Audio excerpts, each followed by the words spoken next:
Hello friend, આજ અમે બનાવવાના છે સરગવાની કઢી। તો અમે જો સરગવો લઈ આવ્યા છીએ અને આ સરગવાના આવી રીતે કટકા કરવાના છે ને પછી આપણે એમાં બાફા મૂકી દઈશું। તેમાં થોડું પાણી લઈશું અને થોડું મીઠું નાખશું, પછી આપણે બાફા મૂકી દઈશું। આ સરગવો હેલ્થ માટે પણ બહુ સારો હોય છે, નાના બાળકો માટે પણ બહુ સારો હોય છે। તો અમે જો સરગવાના આવી રીતે કટકા નાના નાના કરી નાખ્યા છે।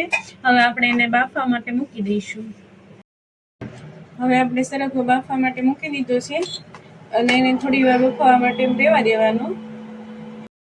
તો જો ફ્રેન્ડ, હવે આપણો સરગવો બફાઈ ગયો છે અને એનો કલર પણ બદલાઈ ગયો છે, બ્રાઉન કલરનો દેખાય છે। આપણે આમાં આદુ મરચાં અને લસણ કાપી લીધા છે। હવે આપણે એને ખાંડી નાખશું। બનાવવા માટે છાશ જોશે, એના માટે આપણે થોડી છાશ બનાવી દઈએ। આપણે ઘરે દહીં પીડ્યું હતું તો આપણે ઘરની છાશ જ બનાવશું। તો આવી રીતે આપણે છાશ બનાવી દઈએ। આની અંદર થોડોક શેણાનો લોટ નાખી દીધો છે અને આવી રીતે હલાવી દઈશું અને આની અંદર આદુ મરચાંની પેસ્ટ નાખી દઈશું।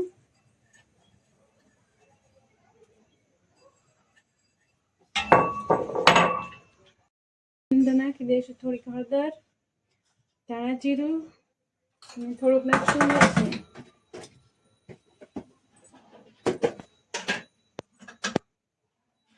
થોડુંક નાખી દઈશું લાલ મરચું। લાલ મરચું થોડુંક જ નાખશું, કેમ કે આપણે લીલા મરચાંની પેસ્ટ નાખી હોય એટલા માટે। અને થોડું નાખી દઈશું આપણે મીઠું।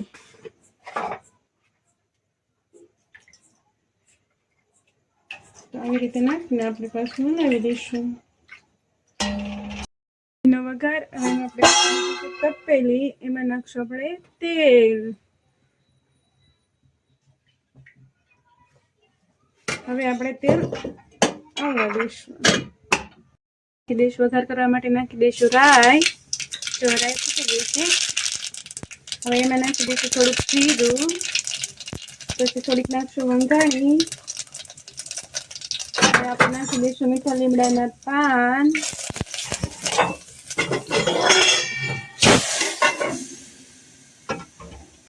તો આપણો વઘાર થઈ ગયો છે।